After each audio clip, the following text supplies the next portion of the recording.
instalação. Então, a gente avançando agora, ele passa para a gente para a parte de configuração iniciais. Então você deve colocar seu nome, pode ser um nome completo ou não, e pode mudar também esses campos de baixo, que é o login. Coloque sua senha, repete de novo a senha e pode pôr um nome aqui no computador. Mas o interessante aqui gravar é o seguinte: ele não aceita todos os tipos de caracteres não. Então vou colocar um caractere inválido para ele aqui. E na hora que eu tento avançar, ele vai criticar esse nome. Ele está falando que contém caracteres que ele não aceita. O caso do hífen no nosso caso aqui. Então é só tirar, coloca um nome válido e aí a gente pode continuar a avançar aqui a instalação. Ele vai aceitar agora. Algumas configurações que ele está mostrando, aqui está falando a partição, que ele está usando o EST3 como sistema de arquivo. Você tem a parte avançada. Se você não desejar instalar o bootloader, eu indico todos a instalarem o bootloader. Ele é de extrema importância para iniciar o coisa, mas você poderia estar escolhendo um outro tipo e tal. No caso dele, ele usa o Grub. E isso não, o ideal é deixar do jeito que está, não mexer nunca no avançado aí. E aí agora nós vamos para o processo, iniciar o processo de instalação. Neste processo de instalação é importante dizer que isso toma realmente um tempo. Então, na nossa apresentação, eu peguei apenas alguns passos do sistema. Aqui ele está começando a parte de particionamento, né? Ele está criando o sistema de arquivos e tal. No caso, a partição barra, que é uma das partições principais do sistema de arquivos. E eu vou passando isso aqui rápido, a gente já está em 25%. Está no meio de copiar os arquivos. O que ele está fazendo é tirando do CD, descompactando e instalando dentro da máquina, dentro do computador. Nessa hora ele está assim instalando para dentro do HD, do disco rígido da sua máquina. E esse processo demora tranquilamente aí de 15 a 20 minutos, dependendo da máquina. Mas hoje em dia as máquinas atuais elas vão gastar realmente esse tempo.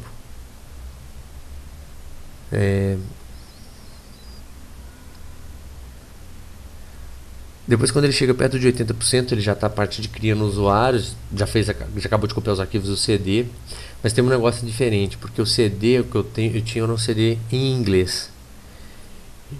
Então, no meu caso, no caso desse tipo de instalação, ele configura o apt-get, que é um sistema de busca e instalação de pacotes da internet oriundos do sistema Debian, que é de onde o Ubuntu vem. O Ubuntu vem do sistema Debian. E no caso aqui ele está configurando para ir na internet. Então, nesse caso, para instalar a versão em português vindo de um CD em inglês, é essencial, muito importante, que se tenha uma conexão à internet. Então, nesse período agora, ele está acabando de configurar, vai na internet, busca os pacotes, baixa os pacotes, depois ele instala os pacotes de idioma. Esses são os pacotes que ele não tem no meu CD em inglês. Então, ele está fazendo, no caso aqui, o download do pacote de linguagens. Então, nesse caso, tem que se ter a conexão à internet. Agora ele já está instalando os pacotes que ele baixou com PT no final. Então, são pacotes do sistema e do OpenOffice, todos em português. E agora já está nas configurações finais do sistema. Ele configura o hardware, testa o seu hardware. Ou seja, depois que ele já instalou, já baixou os pacotes de língua e já instalou, ele faz a questão do hardware, detecta hardware e tal, instala o que precisa instalar, configura o sistema de hardware. Isso, e no caso do Ubuntu é muito interessante, porque ele não faz, nesse ponto ele não faz pergunta nenhuma, ele mesmo decide qual é a melhor instalação para sua máquina, dadas as características da mesma. Então isso é uma coisa diferente de outros sistemas instaladores. O próprio Debian, que é um sistema bem complexo de instalação, o OpenSUSE também, que faz muita pergunta, o Yash faz muita pergunta, que é o sistema de instalação deles. O Ubuntu foi feito para fazer o mínimo de perguntas possíveis. Então, já está no finalmente, que ele está removendo os pacotes que ele não precisa. E na hora que ele acabar de remover esses pacotes, ele vai nos sinalizar que terminou e vai nos pedir para reiniciar o sistema. Essa é a característica dele.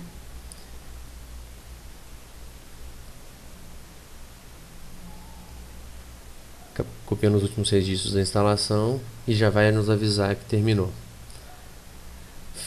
Instalação finalizada. Então já pode reiniciar o computador. Nesse momento não é hora ainda de tirar o CD, ele mesmo vai abrir o CD. Então é só clicar no reiniciar o computador agora, porque você já tem o Linux instalado, a distribuição Ubuntu na sua máquina, e pode reiniciar. Clicando no reiniciar, ele vai fazer todo o processo de reinício da máquina. Nesse momento ele ainda está lendo o CD, porque o CD, no caso, ele está utilizando o Live CD.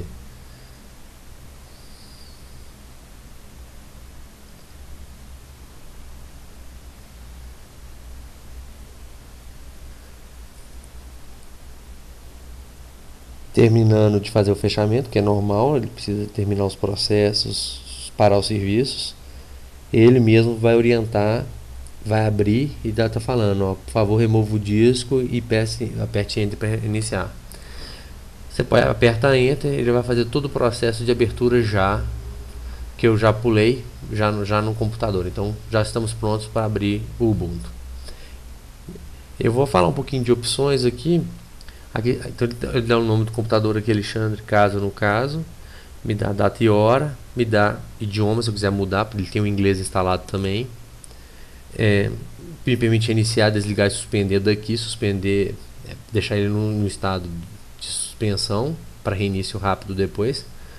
E o sistema que nós vamos utilizar, que é o padrão do Ubuntu, é o GNOME.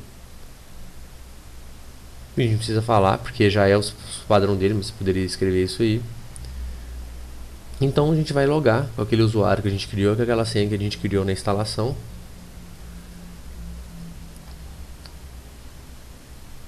E vou lá, já está instalado o nosso sistema Ubuntu nessa máquina. As barras já voltaram, como vocês podem ver. Por quê?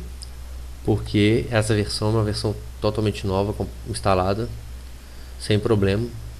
Ali vocês podem ver meu nome lá em cima, o nome que eu coloquei na abertura do sistema.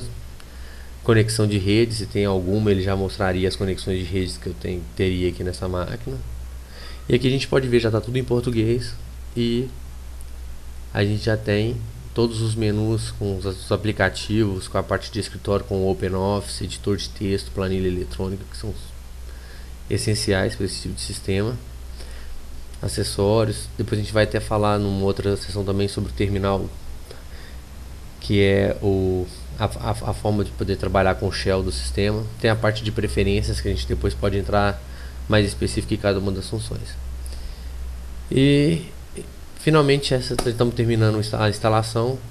O sistema já está pronto para ser utilizado, inclusive já está falando que já tem software para atualizar. Ele já foi na internet e viu que tem pacote para atualizar. E numa outra vez, agora a gente vai trabalhar em vários cursos e várias outras lições sobre o sistema Ubuntu em cada uma das suas particularidades, principalmente as particularidades de configurações. Então, eu espero que tenha sido útil essa primeira parte. Aqui vocês podem ver como é que desliga o sistema desligar, aí você tem a parte de desligar e aí se termina o sistema. Muito obrigado.